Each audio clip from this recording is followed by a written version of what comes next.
Some parents never call their child a retirement plan. They just raise them like one. It starts with a joke in the car. Your child says, "One day I'm going to be rich," and the parent laughs, half proud, half exhausted, one hand on the steering wheel, the other probably still recovering from whatever that grocery receipt just did to the family budget. Then the parent says it. "Good. Then you can buy me a house." Everybody laughs. The child laughs because it sounds funny. The parent laughs because it sounds harmless.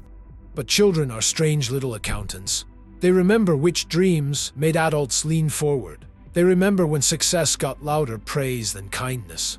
And slowly, they begin to understand something heavier. If I do well enough, maybe everyone will finally be okay. That is where a child quietly becomes a retirement plan. And it usually happens in 3 stages. First, the family starts betting on the child's future. Second, the child learns that achievement gets the loudest love. But the third stage matters most, because that is when the child grows up carrying financial guilt they never agreed to. So let's go back to the first stage, the bet. And the bet usually starts with fear. A parent looks at their bank account and sees no emergency fund. Retirement feels like a door closing from across the room. Rent goes up, school fees go up, food goes up, and somehow the child's shoes still manage to expire every 6 weeks, like a streaming subscription. And in the middle of all that, the child shows promise, good grades, a good jump shot, a sharp mind, a talent for music, a way of speaking that makes relatives say, "This kid is going places." Behavioral finance has a name for this kind of hope: the lottery ticket mindset. The belief that one big future event, a child's success, an inheritance, a windfall, will correct all the financial decisions that came before it. And suddenly, hope has a face. The child becomes the plan. That is the first mistake, confusing a child's potential with a family asset. But a child's future income is not an asset. It cannot be listed on a balance sheet. It cannot be borrowed against in any real way. It exists only as a possibility. And placing the weight of a family's financial future on a possibility does not make it more likely. It just makes the child more aware of what happens if they fail. Still, the lottery ticket mindset sneaks in wearing respectable clothes. It can look like spending money you do not have on elite sports, because maybe this kid could go pro. It can look like pushing them toward medicine, law, finance, or engineering before they even understand what those careers feel like on a Tuesday morning. It can look like treating every grade as a future salary slip. It can look like saying, "We sacrificed everything for you," often enough that the child hears the unspoken ending. Make it worth it. And sometimes, the pressure arrives through tiny jokes. "You'll take care of me when I'm old. You'll buy me a car. You'll be the rich one in this family. You're our investment." That last one usually lands like a compliment until the child grows old enough to feel the weight behind it. The second stage is pressure, and pressure grows interest too. A child who feels responsible for rescuing the family may become terrified of disappointing people who once clapped for every certificate, medal, and report card. That weight doesn't always look like anxiety. Sometimes it looks like overachievement. A teenager who never allows herself a B, not because she's ambitious, but because she's terrified of what a B means for the family. Sometimes it looks like a young adult who takes the safe job instead of the right one, because somewhere in the back of his head, there's a number, the number he needs to earn before he's allowed to breathe. The third stage is the one that lasts longest: guilt. That is where family love gets financially tangled. A grown child sends money home and feels guilty for keeping any. They pay bills they never created. They delay moving out, starting a family, saving, investing, and resting. The hard part is that many parents who create this pressure are doing it because nobody ever taught them another way. They were raised around survival instead of planning.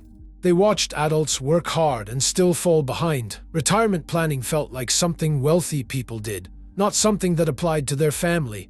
So they tried to build a future by building a successful child.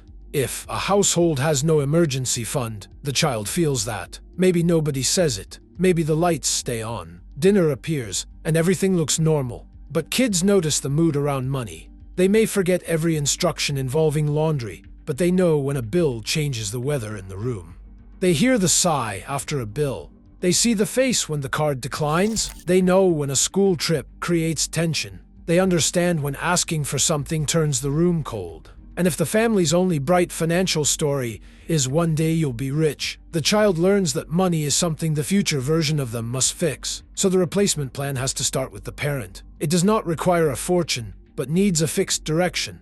Stop treating your child's potential as the backup plan, and start building one of your own.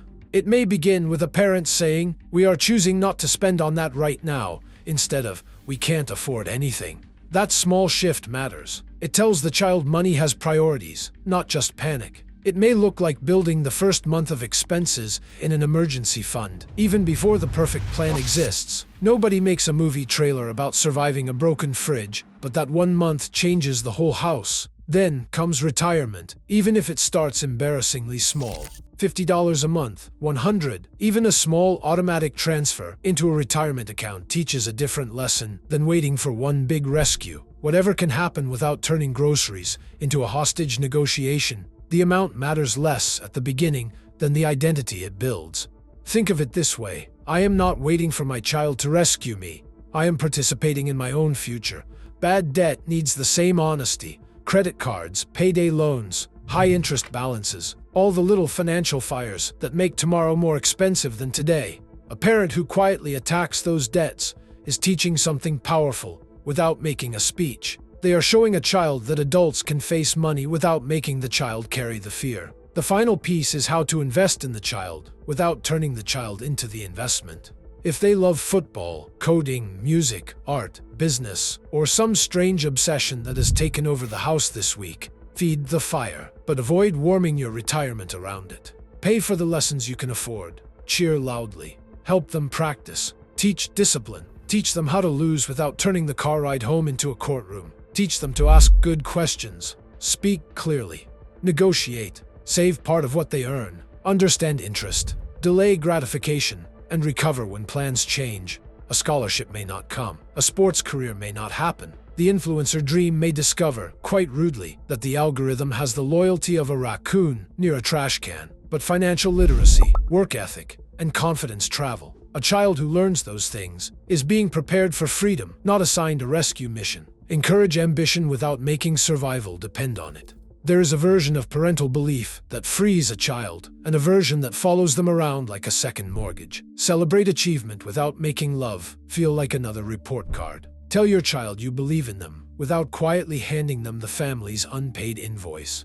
Because when a child feels like the plan, every mistake becomes expensive. A failed exam becomes a threat. A changed major becomes betrayal. A normal period of confusion in their 20s becomes a family emergency. They may still succeed, but success under guilt has a strange taste. Build enough financial ground under your own feet that your child does not have to become the floor. That may mean fewer fantasy expenses disguised as opportunities, and more saying, "We are proud of who you are becoming," without attaching it to income. And maybe the next time the child says, "One day I'm going to be rich," the parent can still smile. They can still enjoy the sweetness of it. But instead of saying, "Good, then you can take care of me," they might say something different. "I hope you build a life where you have choices."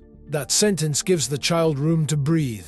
Your child can be your greatest legacy, but they should not carry your retirement. The goal is to build a family where nobody has to be saved. That starts long before the child is old enough to wonder if they're the plan. And years from now, maybe they will remember the house differently. Not as a place where every dream came with a receipt attached. Not as a place where love sounded like pressure, but as the place where someone finally put the bills down, looked at the future honestly, and decided the child was allowed to be a child. If this made you look at one ordinary money moment differently, subscribe to Raised to Spend. We're looking at how kids learn money long before they earn it, and why those lessons shape the future they can afford.